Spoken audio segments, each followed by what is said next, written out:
पौराणिक काल में एक लड़की थी, नाम था वृंदा। राक्षस कुल में उसका जन्म हुआ था। वृंदा बचपन से ही भगवान विष्णु जी की परम भक्त थी। बड़े ही प्रेम से भगवान की पूजा किया करती थी। जब वह बड़ी हुई तो उसका विवाह राक्षस कुल में दानवराज जलंधर से हो गया। जलंधर समुद्र से उत्पन्न हुआ था। वृंदा बड़ी ही पतिव्रता स्त्री थी, सदा अपने पति की सेवा किया करती थी।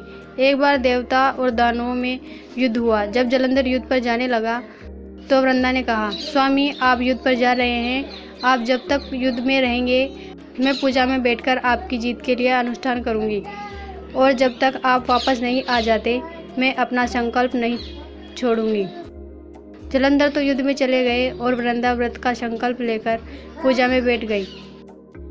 उसके व्रत के प्रभाव से देवता भी जलंधर को ना जीत सके।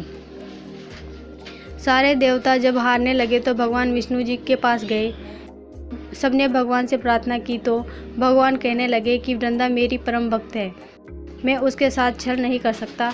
पर देवता बोले, भगवान दूसरा कोई उपाय भी तो नहीं है, अब आप ही हमारी मदद कर सकते हैं। भगवान ने जलंधर का ही रूप रखा और वृंदा के महल पहुंच गए। जैसे ही वृंदा ने अपने पति को देखा वे तुरंत पूजा से उठ गई और उसके चरण छू लिए। जैसे ही उसका संकल्प टूटा, युद्ध में जलंधर को मार दिया और उसका सिर काटकर अलग कर दिया। उसका सिर वृंदा के महल में गिरा। जब वृंदा ने देखा कि मेरे पति का सिर तो कटा पड़ा है, तो फिर ये जो मेरे सामने खड़े हैं ये कौन है? उन्होंने पूछा, आप कौन हैं जिसका स्पर्श मैंने किया? तब भगवान अपने रूप में आ गए, पर वे कुछ ना बोल सके। वृंदा सारी बात समझ गई। उन्होंने भगवान को श्राप दे दिया, आप पत्थर के हो जाओ।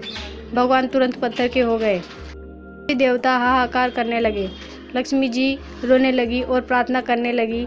तब वृंदा जी ने भगवान को वापस वैसा ही कर दिया और अपने पति का सिर लेकर वे सती हो गई।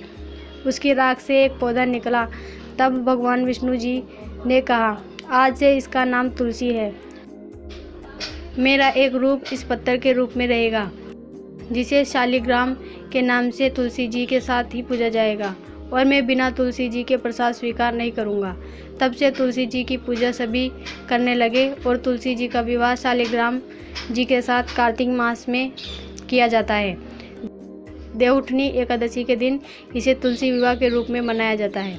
आपको ये जानकारी सुनकर कैसा लगा हमें कमेंट में ज़रूर बताएं। धन्यवाद।